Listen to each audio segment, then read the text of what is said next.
And it's my pleasure on this occasion to welcome Nigel and introduce him. And many of you know him, and as was said, he has come a long distance to be with you, and he did this on a promise, and it shows you his commitment to future generations and to you. Nigel, if I were to give you a long list of all the positions he's held, it would extend graduation ceremonies considerably. So I don't want to do that. And in fact, it's not in the values of Nigel to focus on position, but something else. But I'll start with just a list of saying where he started and where he's lived in the course of his responsibilities, and it'll give you a good indication. So he started after the Biafran crisis in 71, and that was in Nigeria. And other places he has worked include Laos, Yemen, India, Mozambique, Rwanda, Afghanistan, Nepal, Pakistan, Iraq, Jordan, Haiti, where he represented the Secretary General in Haiti to the government. And lastly, he's now the regional humanitarian coordinator for the Syrian emergency and all of the humanitarian action in the countries around. So you can tell that his life has been a crisis, or shall I say crises, not crisis, crises. His focus has been crises, and that's particularly appropriate for the first graduating class in peace building.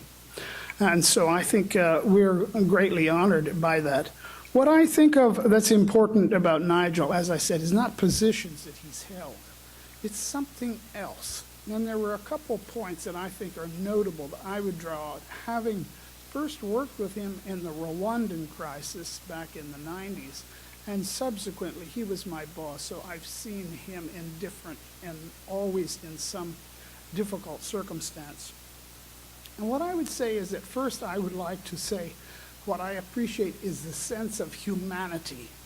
And this to me could also be for, the message, why it's so important that he talks with you and as a reminder to you. A sense of humanity of people at the individual level. So despite having senior positions and working with national and global problems, what I found with Nigel and what I think is important is that we never lose sight, never lose touch of the individuals that we are talking with, that we are working with. Second is a real commitment to change.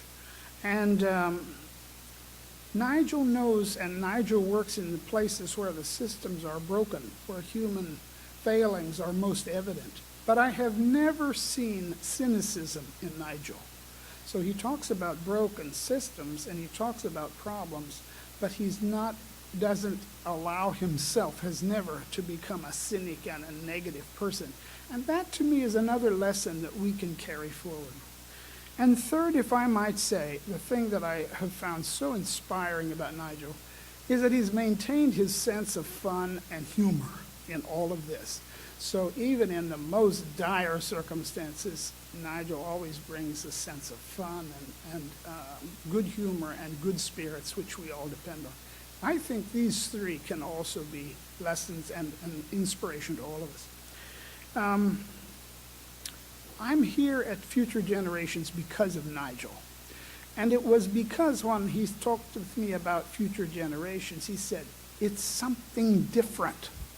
We have seen many schools and NGOs, but it's something different. It starts with the positive, and it tries to solve the problem and learn in a different way. And because I trusted Nigel, I accepted the position that I hold, and I appreciate. And every time that I listen to you as students and alumni, I'm convinced that he was correct. So it's a pleasure for me to introduce Nigel.